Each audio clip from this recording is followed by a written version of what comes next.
Thank you, sir.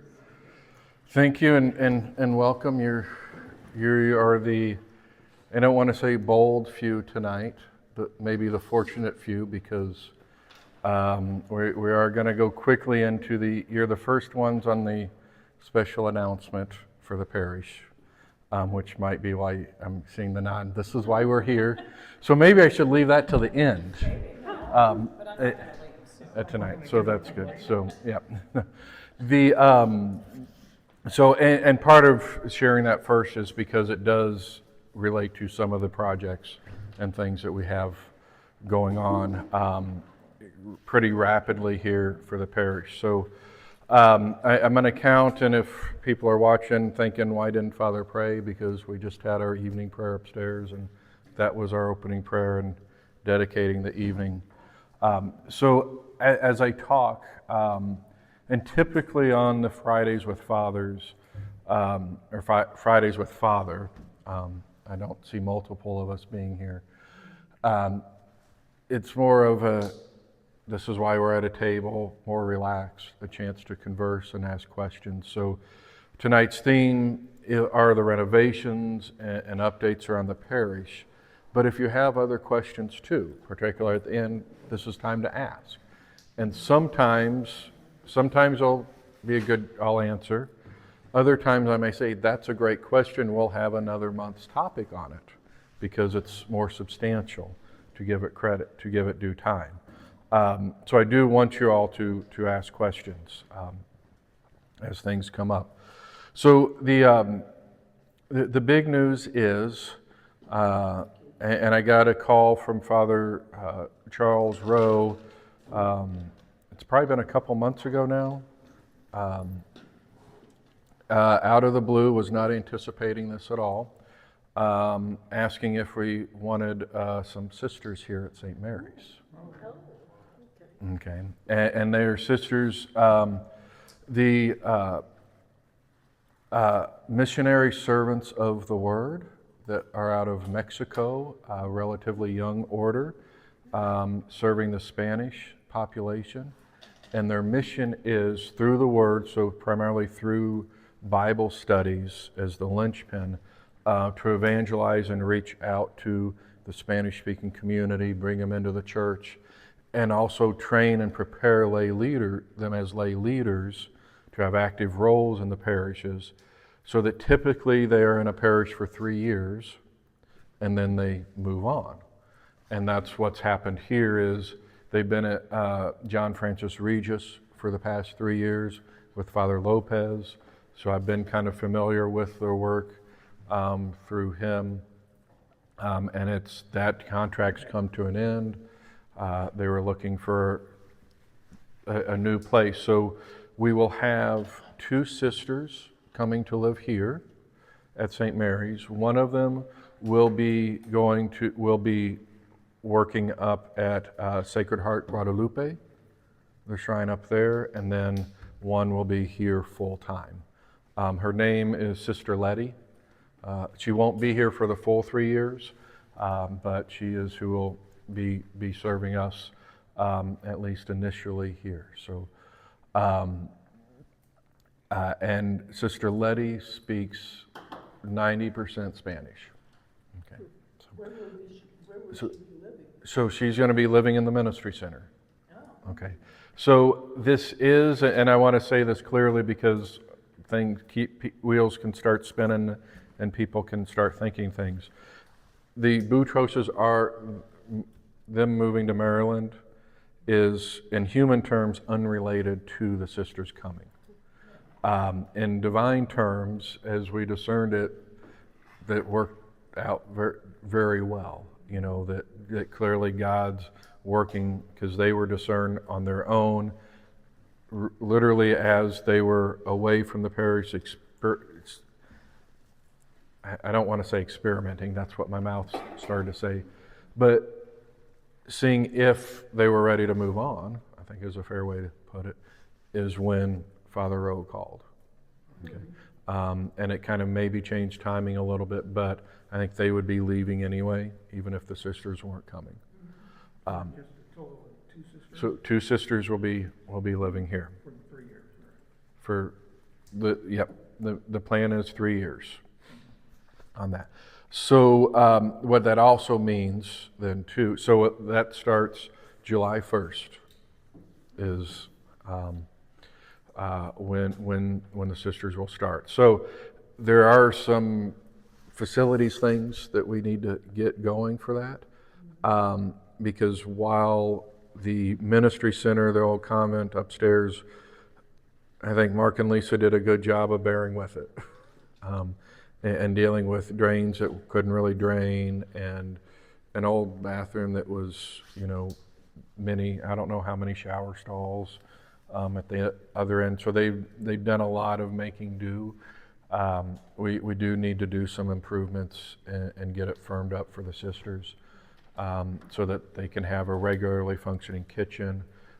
It also means we're going to convert one of the old cells into a bathroom with a couple shower stalls for them, so that half of the ministry center upstairs will be living space, and the other half will can be used easily for archives and our mechanical room and other office space as we need it.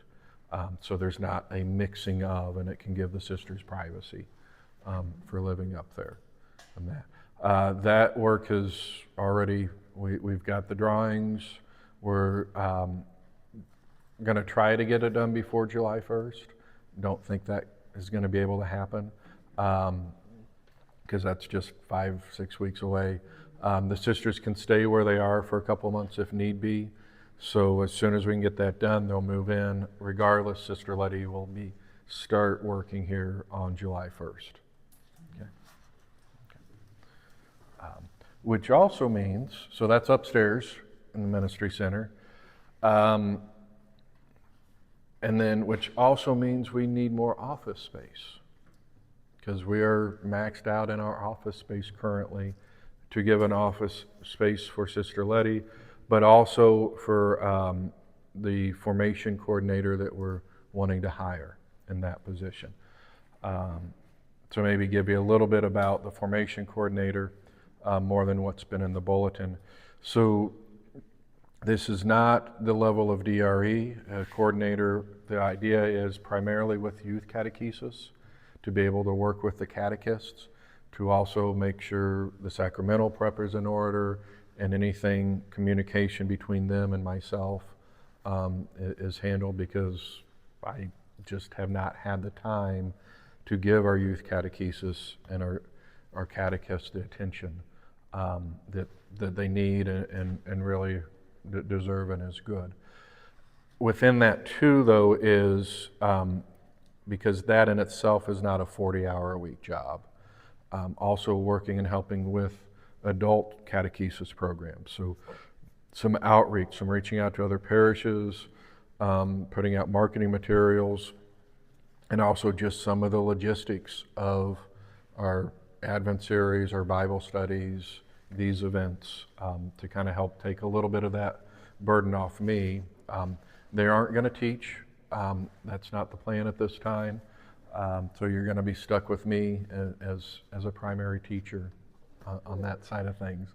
On that, and then also the other big part is the Family Resource Center, to really be able to have time to pull together a library, meet with the homeschool parents, get the resources they need pulled together, but also for how we can support families throughout the parish in terms of digital, print resources, providing meeting space, and prayer life and planning activities and things.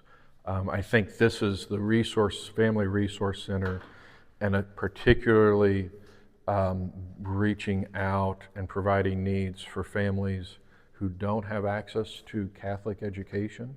So our homeschool kids, public school as well, that's where St. Mary's can really fit in the needs of the area and our families. So I have 2 interviews scheduled for the week after next for that, and I'm uh, optimistic, reasonably optimistic that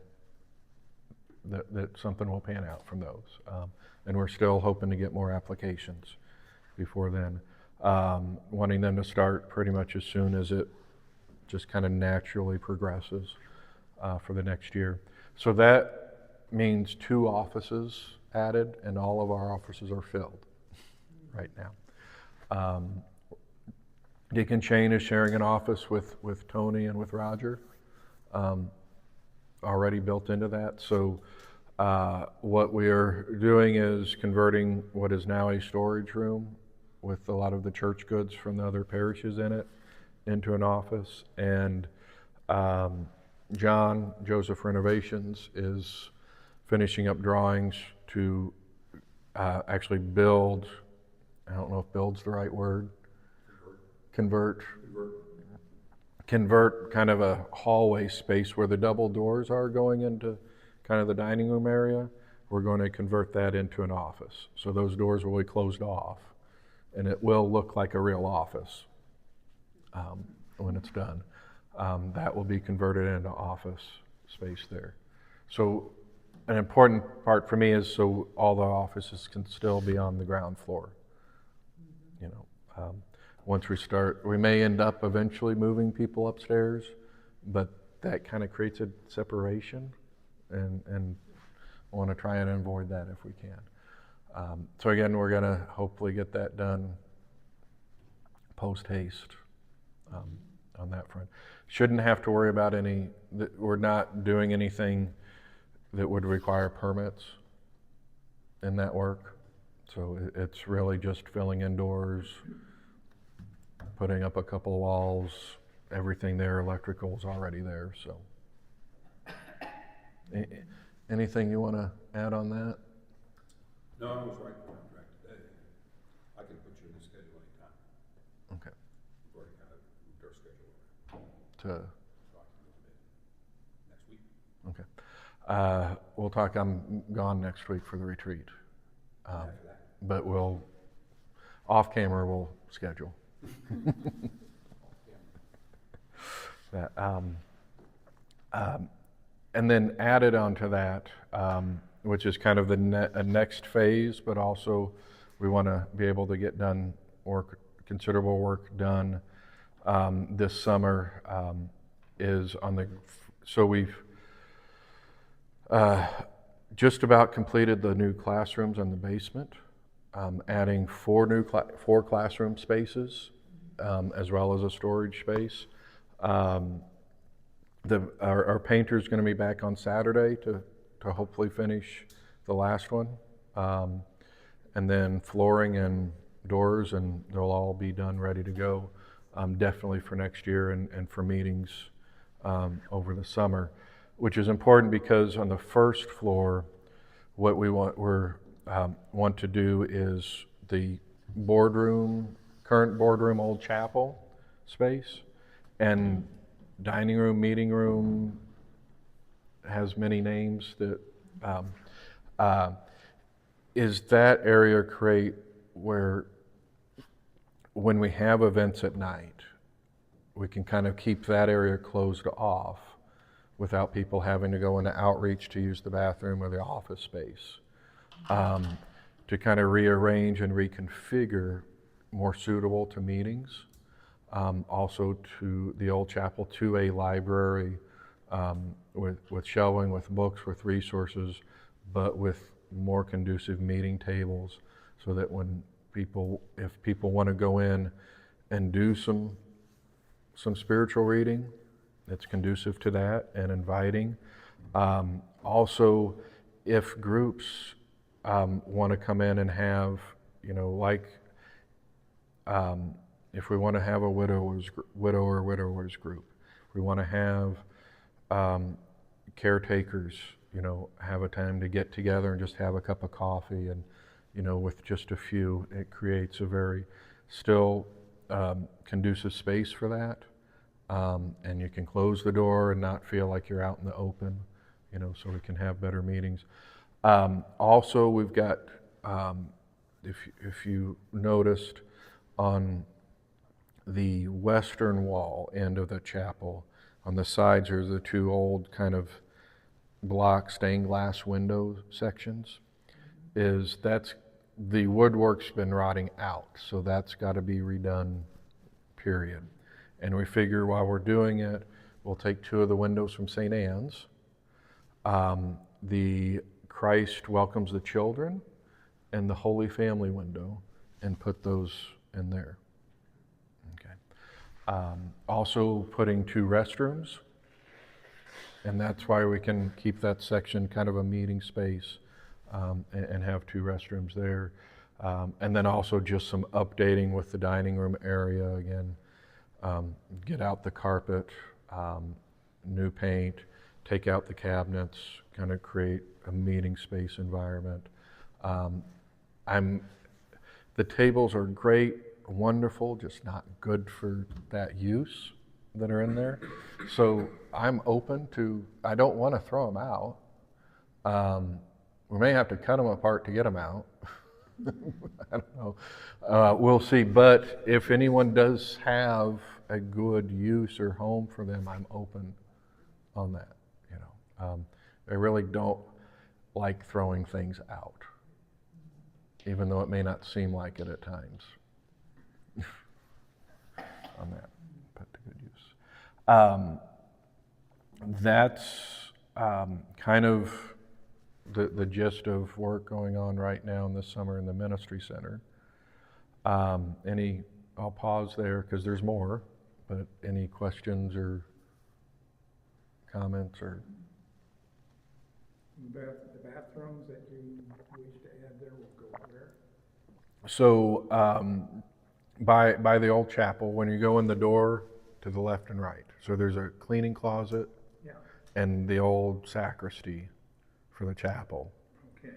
That's where the bathrooms will go. Okay, and they're not very big, but big enough for a toilet and, They're bigger than the current bathrooms are. Yes, they're not very big, but yeah. and then the Rita Hunter boardroom will, outside of the closet areas, there will remain roughly the same, but with more bookshelves and so forth. Yeah. Yeah.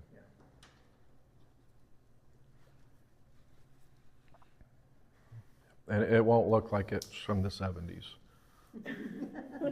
I will say there will be, yeah. Yeah, and then you utilize some of the windows from St. Anne's. Mm-hmm. Good. And the also there is a Saint Anne from St. Anne's, and a Joseph and Mary that are very similar, I think, from St. Joseph the Worker. Don't hold me accountable to that. I have to double check which of the parishes those two are from, but are going to be prominent in there. So it will really be a place too spiritually conducive for families.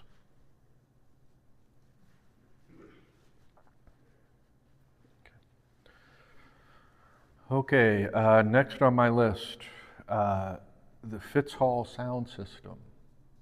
So that's Progressive, who did the sound system upstairs in the church, is getting very, very close to starting the work on installing a sound system for Fitzgerald Hall. Close enough, last Friday they came in to match the paint, to get the paint selection for the ceiling. So we'll do some hanging speakers. They're not going to be hanging down, several feet.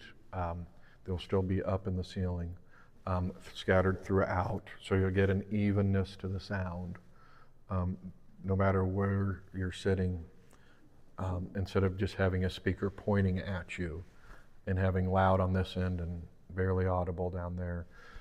It'll also tie in with the projectors and tie in up to the main church.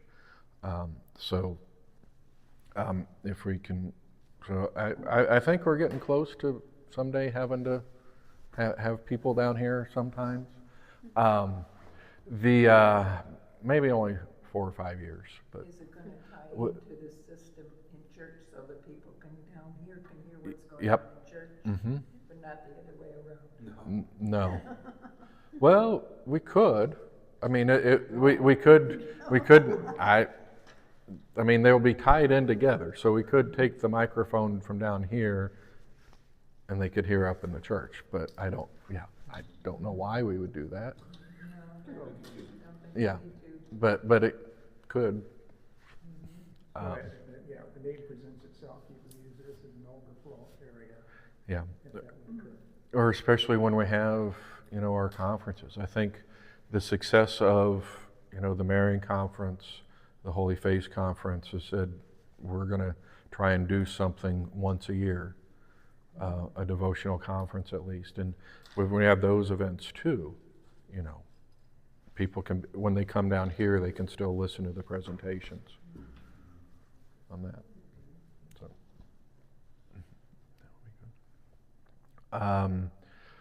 like I said, that should start any moment. The electrical relocation that I feel like I've been talking about for many months. And yeah, well, almost.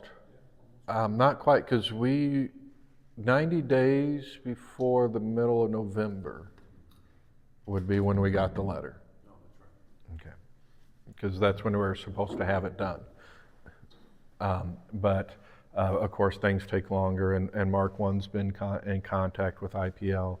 I was given a firm date that they will begin the work on the 21st, which I think is next Wednesday.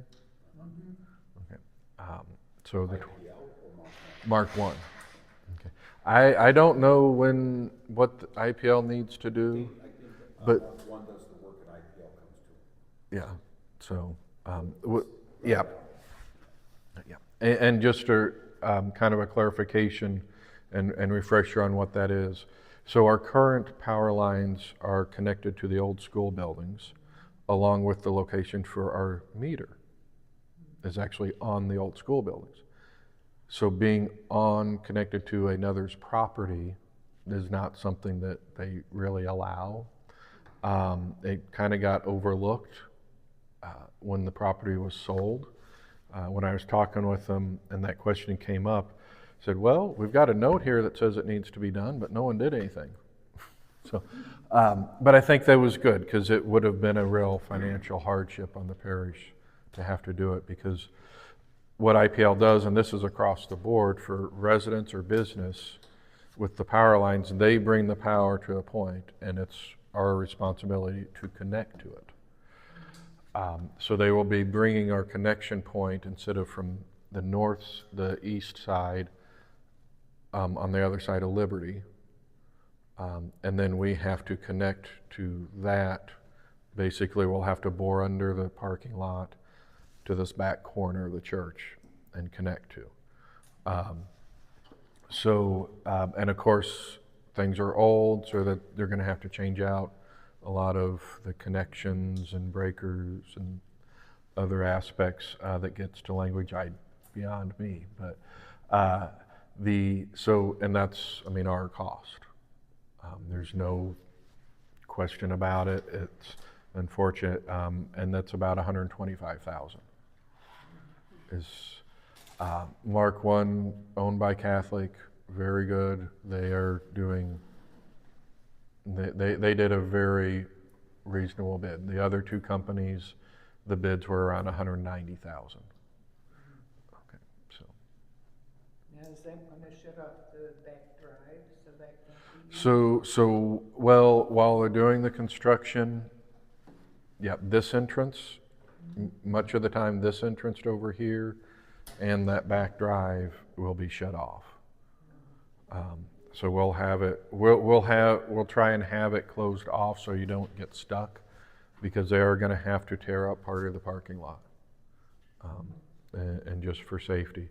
Should be able to still have access for, especially on the weekends, for the elevator. It's actually good that they're starting, next week, since we won't have mass as I'm away, but 1 to 2 weeks is all that should take. Yeah. So. They got a trench? Bore. There. Yep. So. Church renovations, the big one. I thought of it and then didn't get to it. I was going to bring the display boards down. They are back in the baptistry as far as the design schematic, so that is the overall look, basic print appearance that we're going to be doing and going for. The last word, so Fogel Anderson is doing the work, has bidded that out. My last conversation with Preston there this past week was that things look good for the permits from the city. They're still waiting to receive the comments on them, but they were not, all appearances are, they're not adding any, even requiring any clarifications or adjustments or changes to it. So that looks very good. Depending on when we get that final, which he thought might be yesterday or today, probably about 3 weeks before they can start. So we're looking at the actual start, middle of June. The areas, and I don't know yet, like when they're going to be working on what areas. We haven't quite got to that point. I think what we want to do is try to get in, instead of just kind of piecemealing it and drawing it out over time, is get in and, more inconvenience but shorter time frame. We will continue to have mass upstairs. There won't be any point, should not be any point where we cannot have mass upstairs. Just the way we work around things.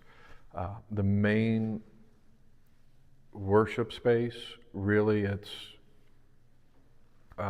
wall color. We're changing the yellow to the blue that's similar to what's on the ceiling up there. Kind of really does help lift the eyes. The center section of the bell tower, that drywall there is going to be ripped out so that we can see the stained glass window again. Okay. Along with a motorized tapestry, so when it gets really cold, we can lower down for heat purposes. Add in 3 ceiling fans on each side. Will also help, particular in the summer time with the temperature, and get some air movement in there. We're going to close off the side entrances on the front. So the front, instead of having the 3 entrances, we'll just have the one in the middle, so we can open up those spaces. Still working out a couple of details on options for the choir, but very good options to get them out of being in the aisle, in space. On the north side entrance, we'll put down wood floors and can have the Steinway piano, move the piano back there. So I don't see it getting used a lot, but there are occasions where it can be used and would be helpful to have. So instead of just sitting in the baptistry, when we need to use it, we can just roll it out and we'll be good to go there on that front. The other areas, cry room, expand the window down, update it. One of the things, so detailed not in the schematic drawings. So another little nugget that you all get to hear first. I am kind of plugging, see, you're here, you get to know these things. Wood floors, the walls colors will kind of match what's currently in the sanctuary. We're going to clean the paint off of the brick side of the original church, so that will show up more. And also put in the Stations of the Cross from St. Joseph the Worker. They're a very good size for that, and good to have that in the room with the kids and bring St. Joseph the Worker in on that front.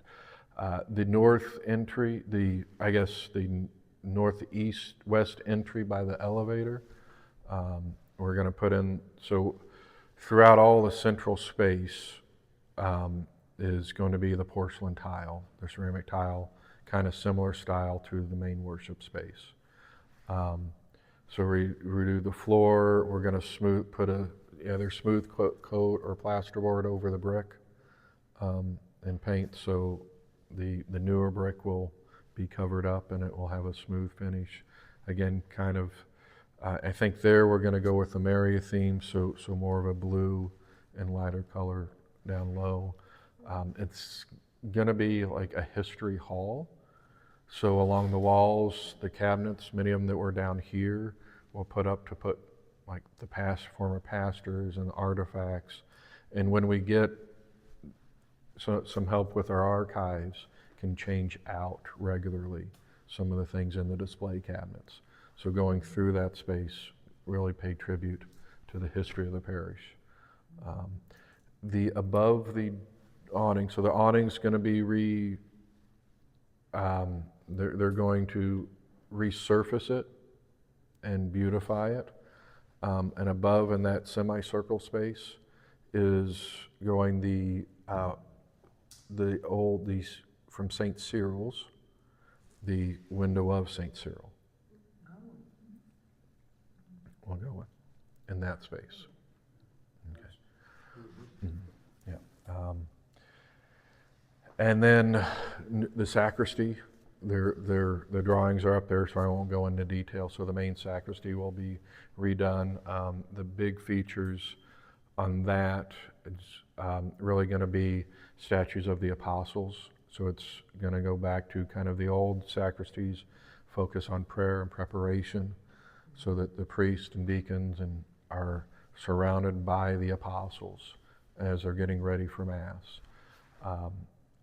And also we'll have included in there pieces from the old St. Anne's altar, not the one that was most recently used, but the prior one. We had some marble pieces from that, and also the piece that was on the top marble plate for the tabernacle is also going to be included in some of the furnishings in the new sacristy. And actually there's going to be like a small prayer altar that's going to have that tabernacle plate in it. The kind of continuing around that way, the Adoration Chapel, we're adding an outside door. We're going to put an outside door directly into the Adoration Chapel and go ahead and wall off the chapel with a double door. That way we can secure the rest of the building when we have adoration hours, and yeah, keep that open. So. East side. So directly from the alley. Right out of the alley. Over by the corner where the thermostat and Our Lady of Guadalupe is right now, is where it's going to be. The door will be set. So, that will be able to greatly increase also the hours that we have adoration, and we'll probably we debated on code or key cards or regular keys, and we're actually, I think, going to stick with just regular keys, but we'll have a unique lock so we can actually make it more available for parishioners to be able to come in, and even just have the door unlocked at times, without opening up the rest of the church on that. Okay. I skipped one. So going back, so the Divine Mercy image is going to actually move into the baptistry, where we are currently constructing 2 freestanding confessional stalls. So we'll have the 2 confessional stalls with Divine Mercy in between. Can we make those big enough so a person can get in with a hook? Good question. The size is already under construction. Okay. So Instead of having a chair that can be moved, if a bench is installed Mhm. that is stationary and it's back far enough. Right, My so, problem the last time, Father, No. was I got in and I couldn't turn around to get out. I understand.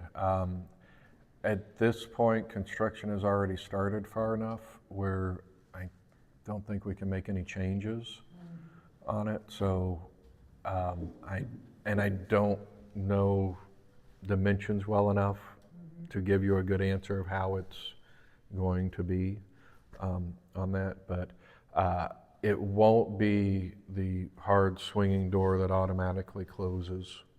Like, I know this part of our now too, it's just hard to get in while you're fighting the door. What's it gonna be? Well, the door will just, when you open it, it will just stay open. It's not gonna automatically close. Oh. So after you get So- in, you have to close it. So, Don't confess to everybody, yeah, let everybody know. yeah, no. And the existing confessional space, will that be discontinued or? Yes, so those will become much needed storage closets on that. Yeah. Lisa luckily grabbed the door and stuck it back up. So, yeah. I can't give you any firm answers, but I do think it will be more maneuverable than the existing ones Hopefully. on that. It won't have a movable chair, I know that.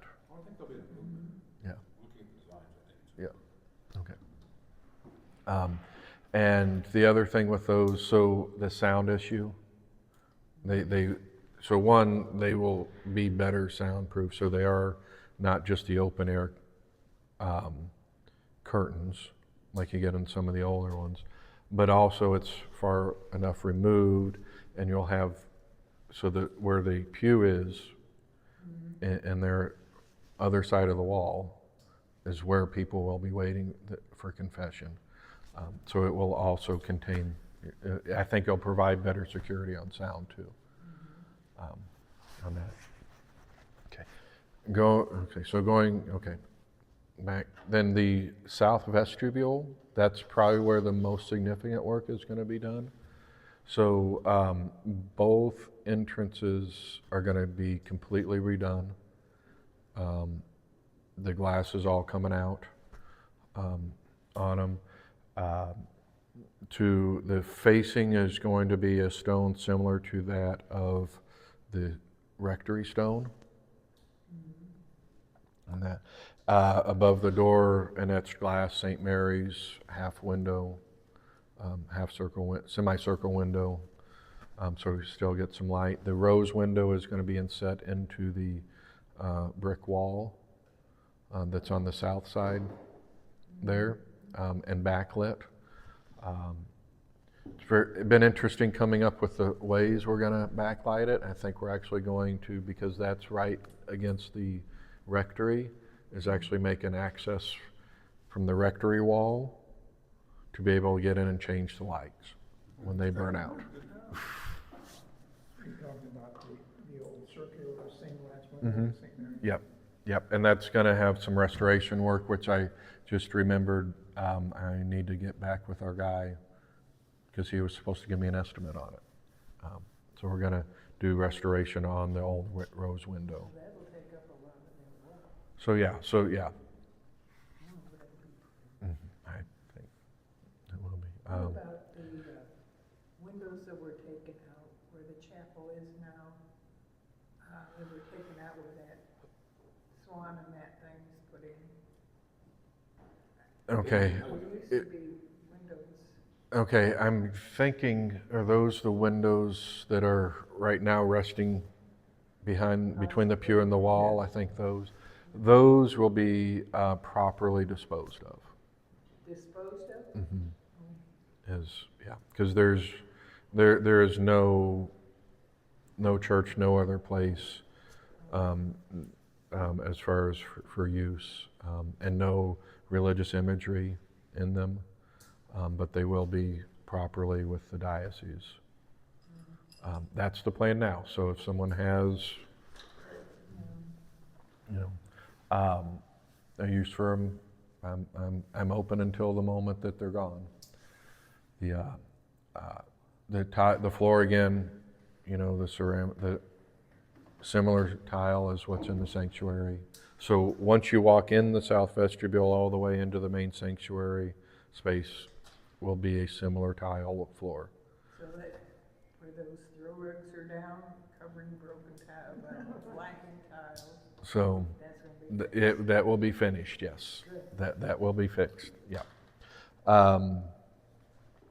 And then if we go back in to where the bookstore currently is, so in that hallway, so where the bookstore currently is going to be divided into 2 rooms, a server sacristy, work sacristy. So when people come in and do work on flowers and things, those can be done there versus in the worship sacristy, main sacristy, and other projects, plus a separate place for the servers to vest, which the diocese really likes us to have, and it's just a good thing to have. That also gives them a sacristy, a place right there, so if they need to get anything, it's accessible right there during Mass, or starting to overheat, they can get a place where they can sit and cool off, right there. Come in handy today. It would, yes, yeah. So It it would- would be like half will be for that and half for the book. And half for the bookstore. Yep. And the bookstore entrance will be off of the hallway by the south vestibule. Oh, Okay, where Mary and the holy water is right now. That's where we'll have we'll have a storefront window for display, doorway entry into there, built-in shelves, and we've got the furnishings, and yeah. And Roger's been a part of that planning too, to lay it out. Pocket door, so that way it slides in without taking out more space. And people can come in without having to be right by the altar. what's gonna happen to the old baptism font? That will probably be moved into the Adoration Chapel, and have just a basin for holy water. Got 2 kids baptized in that. Okay, so, Sure, there were a lot of kids. yes, there were many, yeah.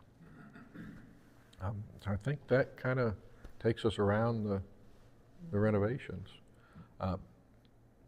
3 to 4 months. I'm told 3, so I'm stretching that and saying 3 to 4 months, which means probably 5. Just the way things go and happen on that. So all likelihood done before Advent. That's What's the pile of gravel for out by the garage? That is for, so off where it was more of a larger deck of the rectory, I'm putting in a raised garden bed, and around that's going to be the gravel on that. So maybe if the garden bed goes good, it can be a model for future places of having, if people want to do a community garden or have kind of a parish garden area in different places. You lost a limb off one of your trees. I know, Mark McCula wasn't happy when I texted him about that. He cuts it up for us, so, Looks like it was dead anyway. yeah. And the pile of dirt's for the garden bed, but also fill in areas. You know, there are a couple of really low areas in some of the yard, but also we kind of added some, so that bank on that end of the driveway, we're gonna, for this year, just plant wildflowers.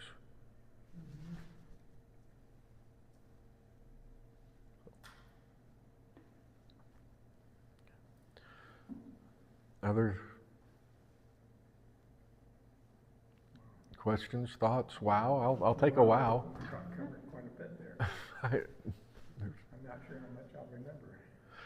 Well, go to the My Parish app, Fount of Elijah, and the video will be on there. So you can also say, no, Father, you said, and I say, no, I didn't. I said, yes, you did. No, I didn't. And then you show me, and I say, okay, I did. I'd like to circle back around Yep. to the coordinator for Mhm. religious ed. If you could just kind of go over that again and maybe kind of what you're looking for, or, I don't know, just I'd like to hear more about that position. Okay. So let me pull up the formal notes and job description.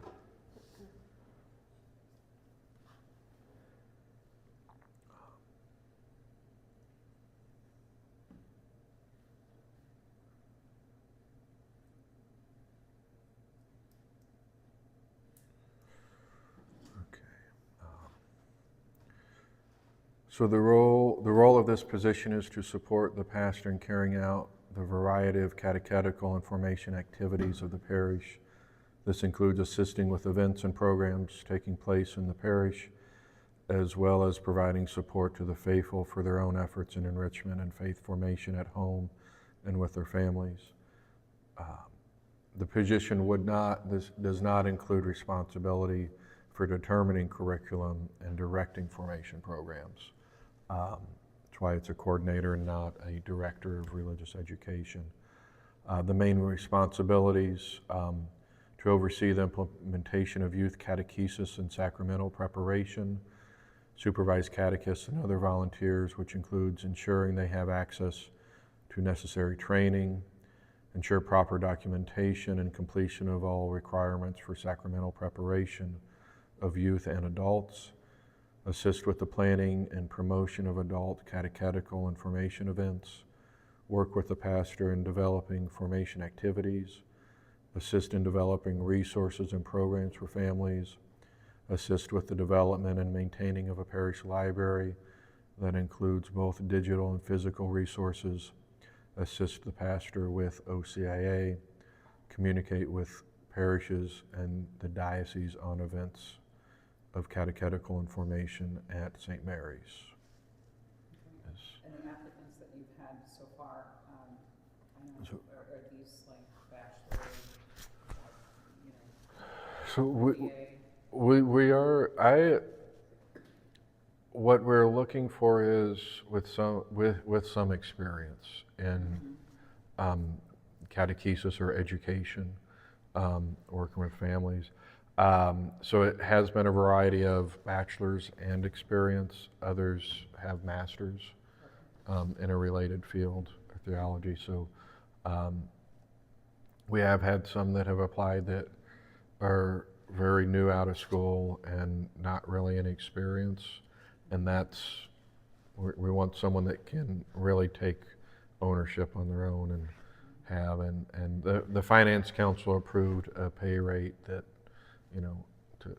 it's worth paying for a quality candidate. Yeah, and I guess it was just, Yeah.